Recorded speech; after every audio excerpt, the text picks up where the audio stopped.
You can use the MacBook Neo as an external monitor to play your Nintendo Switch 2 or your Nintendo Switch 1 on, and in this video, I'm going to show you exactly how to do it.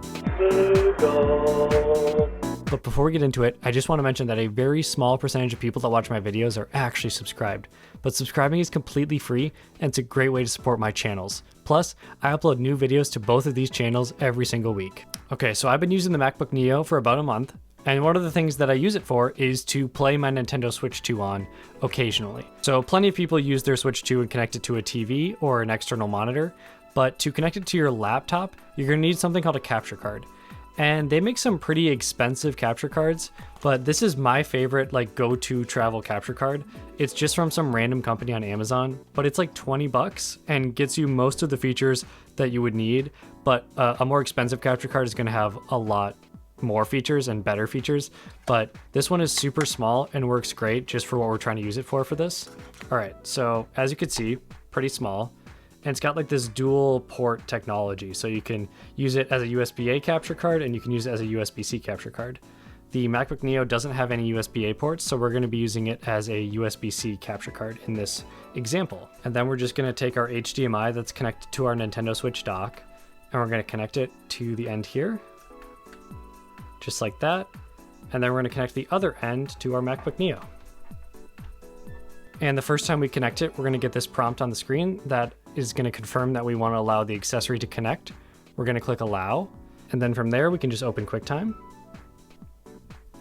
And once we open QuickTime, we can click cancel, and then we can click file, and then we can click new movie recording. It might default to the capture card or it might default to your webcam, but you're going to click this little arrow down here next to the record icon, and you're going to click USB 3.0 capture instead of the camera or anything else. And we're also going to set our microphone as the USB 3.0 capture, just like that. Okay, and then when I turn on the Switch 2 next to me here, boot it up, there we go.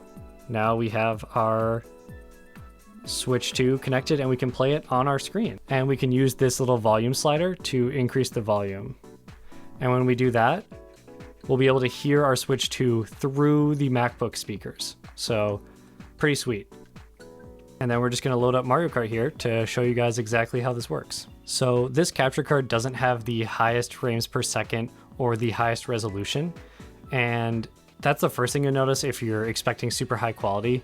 But something like this is great for if you're just going to do some clips for like TikTok or social media or something like that.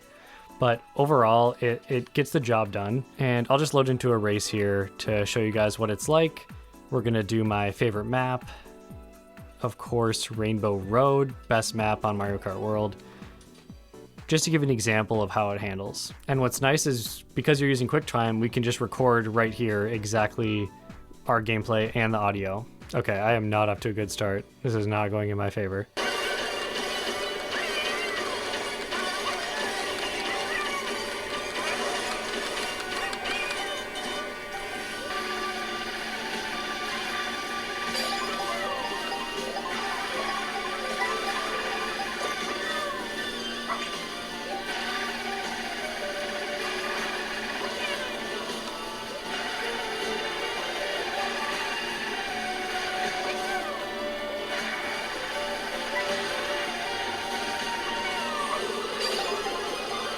All right, and with that, that's going to do it for this week's video. I just want to say thank you guys for watching, and I'll catch you guys in next week's video. Peace out.